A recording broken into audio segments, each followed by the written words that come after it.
History forgets almost everyone. Empires rise, names become legends, legends become ruins, ruins become dust, and eventually people stop asking, who built this? Who ruled here? Who conquered? Who won? But there are some names history cannot bury, names that remain. After nations disappear, names, preserved for something greater than memory. Names that survive, because Allah preserved them. This episode is not the story most people expect. This is not the complete story of Nuh, عليه السلام. This is not the flood. This is not the ark. This is not the Quraan series. This is not the Master series. This is the Bukhari series, one source, one lens, one preserved angle. And in this preserved angle, Nuh appears not at the beginning of human history, but near its end, when humanity is gathered, when fear reaches its peak, when people search for someone to help them, and somehow, among all names, they still remember him. The Messenger of Allah described a day unlike any day. The first, the last gathered no. Hiding, no escaping, no status, no wealth, no titles, only people. People waiting, people afraid, people overwhelmed, and the waiting becomes unbearable. Humanity begins searching. Not for kings, not for scholars, not for armies, not for influence, for intercession, for someone to speak, for someone who may ask Allah to begin judgment. And so humanity moves first to Adam the Father, عليه, beginning, the one whose story opened the human journey. But Adam does not take the station. The movement continues. And then the narration reveals something extraordinary. Humanity is directed to Nuh after right. Everything, they still remember him.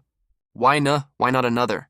The preserved narration answers, humanity approaches him with recognition, not recognition of popularity, recognition of rank, recognition of truth, recognition of messengerhood.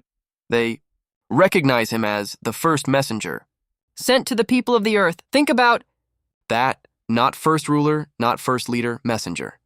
That title survived, and another description is remembered, a thankful servant.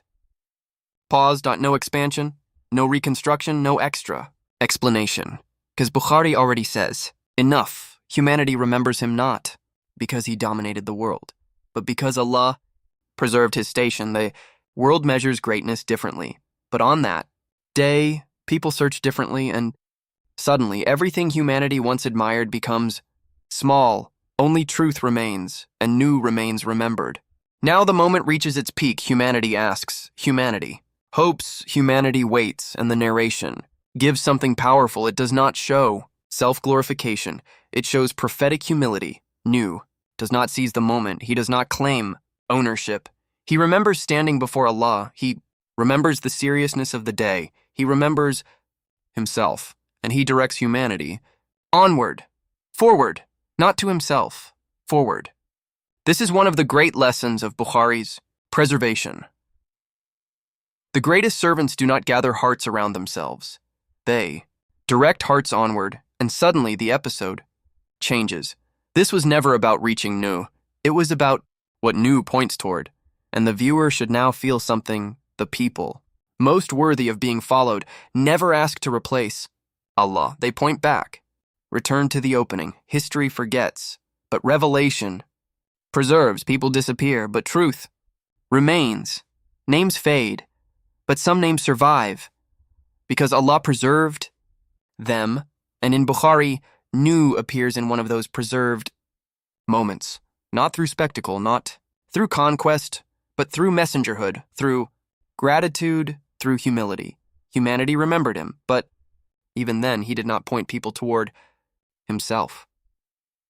If everything else disappeared, what would remain of us?